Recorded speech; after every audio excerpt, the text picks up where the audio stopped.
After his yacht crashes, an elderly man finds himself stranded in the Indian Ocean with no food or water.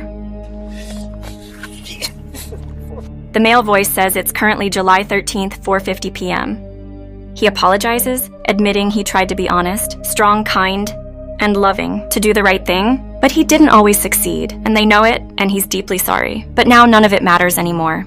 He fought until the end, but there's no hope left. 8 days earlier, an elderly man is abruptly awakened by a loud noise and a sudden jolt. He notices water pooling on the floor. As he rises from his bed, making his way through the cabin, he discovers a gaping hole from which water is gushing. Climbing up to the deck, he spots a massive floating container near his yacht. The culprit that collided with his boat and punctured the hull. Despite his efforts to lower the sails and steer away from the container, he finds himself unable to maneuver the yacht as the corner of the metal box becomes lodged in its side. After a brief moment of contemplation, he returns to the cabin and retrieves an inflatable marine anchor. Tossing it onto the container, he climbs aboard, bringing a rope with him, securing the rope to the corner of the container. And anchoring the other end, he tosses it into the sea, hurrying back to his yacht. He watches as the rope tightens, gradually pulling the container away from his boat. Once the massive metal box is clear, he decides to assess the extent of the damage to his yacht. Upon inspection, he finds a sizable hole with water seeping in whenever the boat tilts. Leveling the yacht, he approaches the container again to retrieve his anchor. With some difficulty, he hauls it back onto his boat, readjusts it, and sails away from the container. Descending into the cabin, he discovers everything flooded, the electricity out, and water rising above knee level. After examining the hole, he sets about inspecting the equipment. Fetching a small wooden box, he mixes marine epoxy resin for patching holes. Using it in combination with sailcloth, he seals up the hole. In the meantime, he fashions a lever from a wooden stick to manually pump water out of the cabin. As night falls, he settles into a hammock suspended in the cabin above the water, ready to rest. In the morning, he resumes repairing the yacht. Bringing the electrical devices onto the deck, he tries to revive them by rinsing with fresh water and drying them. Then he proceeds with patching the hole, pumping out water, and having dinner while observing the ocean and the sunset. After completely pumping out the water, he cleans the floor of salt and checks the patched hole for strength. Tilting the sailboat to one side, he ensures that water isn't seeping in. Opening a hatch in the floor, he retrieves one of the flooded batteries, takes it onto the deck, and attempts to connect a radio to it. Unfortunately, the radio remains silent, indicating it's still not functioning. Turning to paper charts, he tries to determine his location, but comes up empty-handed. Heading back into the cabin, he locates the book Celestial Navigation for Yachtsmen and begins studying it. Suddenly, he hears the radio picking up signals. Rushing back to the deck, he transmits the SOS signal. But despite his efforts, nobody responds, and the radio eventually fails altogether. Disheartened, he descends into the cabin, opens a bottle of liquor, prepares dinner, and retires to sleep. The next morning, he resumes his repairs. Climbing the mast, he notices a storm looming in the distance. Quickly descending to the deck, he stows away all items, securing everything in the cabin. He fills a large container with fresh water and tidies up himself, preparing for the approaching storm. Outside, the wind howls fiercely. Rain pelts down relentlessly, and waves violently crash against the yacht. Donning a raincoat, the man resolves to deploy sea anchor to maintain course. He secures himself and ventures onto the deck with the anchor, struggling against the elements. He attempts to unpack and toss it overboard, but a colossal wave engulfs him, dragging him into the unforgiving ocean. After a harrowing struggle, he manages to clamber back aboard the yacht, utterly drained, and seeks refuge in the cabin. Overcome by nausea, he retches from ingesting seawater. Shedding his sodden attire, he senses something amiss. Just then, the yacht begins to spin wildly. Peering out of the window, he witnesses the sailboat teetering on brink of capsizing. Yet, a powerful surge from the next wave rights the vessel. Ascending to the deck once more, the man resolves to make another attempt at deploying the anchor, only to be thwarted as another wave violently flips the boat. Miraculously, both he and the yacht emerge unscathed.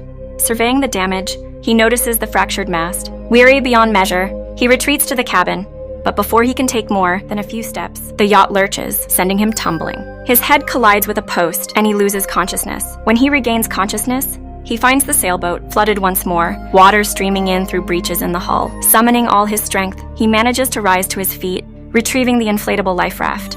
Despite the continuing tempest, he maneuvers onto the deck and lowers it into the raging sea. Taking refuge within the raft, he seals it tightly from all sides, bracing himself against the relentless storm until morning. Upon awakening the next day, he witnesses the sorry state of the wrecked yacht, nearly submerged and beyond salvage. Making his way to it, he resolves to descend into the cabin, salvaging essentials, food, instruments, charts, drinking water, clothing, and a hat. Hauling his finds into the raft, he deliberates before returning to the cabin once more, retrieving a box submerged underwater. With salt water stinging a cut on his forehead, he tends to the wound, cleansing it and applying a specialized bandage. Suddenly, he detects unfamiliar sounds, realizing the yacht is sinking at an alarming rate, prompting him to evacuate urgently. Climbing back onto the raft, he watches with a heavy heart as the sailboat succumbs to the depths, vanishing beneath the unforgiving waves. Opening the retrieved box, he unearths a sextant, at last pinpointing his location with its aid. The following day, he awakens to find water accumulating at the raft's base. Desperately, he attempts to bail it out and dry it, but his efforts prove futile. Before long, the ominous sounds of another approaching storm reach his ears. Hearing out, he spots the darkening skies and advancing tempest. Securing his belongings and determining his location, he seals the raft tightly, bracing for the impending storm. The inflatable raft is relentlessly buffeted by powerful waves, tossing it from side to side until it eventually flips over, plunging underwater. Emerging from the turmoil, the man struggles to right the raft, eventually succeeding in hauling himself back aboard. As morning breaks and the storm abates, the man resolves to pump air into the raft, only to discover that the hand pump is broken. Resorting to bailing out water with a cup from the raft's bottom, he reassesses his location, realizing he's being carried into a busy shipping lane by the current. Upon opening his food supplies, he recoils, and disgust as they're saturated with seawater, his attempt to quench his thirst with water yields the same salty disappointment. Overwhelmed by despair, he fights off hysteria, a desperate plant forming in his mind, crafting a solar still from a container to obtain fresh water.